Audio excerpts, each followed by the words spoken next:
It might be hard to imagine with an active wildfire, but the problem could soon turn from fires to floods. ABC 15's John Erickson is live near the Fire Command Center. And John, this problem starts with all of this burned out land that's left behind.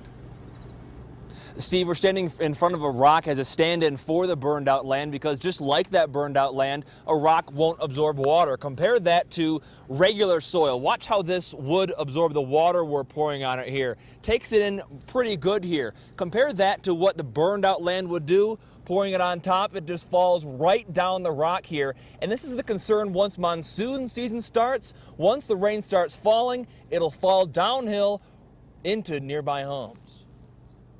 Charles Lutz's mind is on problems caused by the fire. He owns a business that uses the Coconino Forest. We're going to lose one of our assets. Okra Canyon. Yeah.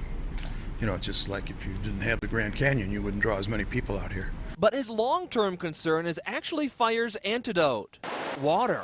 With the land being stripped by the fire, monsoon rains could trigger flooding. When an area burns, it can no longer absorb the moisture, and once the water starts flowing, you've lost your infrastructure of the soil.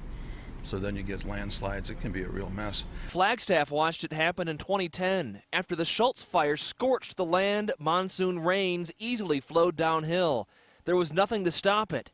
No one died in the fire, but a 12-year-old girl was killed in a neighborhood flash flood. Forestry officials told a crowd in Sedona that they've already started preparing for what comes after the fire.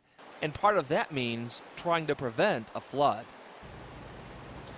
And what does that preparation look like, Steve? Well, after the fire is contained, fire officials have to have a plan submitted within 7 days for how they'll deal with the aftermath, including things like the potential of a flood. Yeah, I know there was a lot of people in Sedona. They've had their own flash floods right around the Tlaquepaque Market and other places right along Oak Creek there. Thanks so much, John.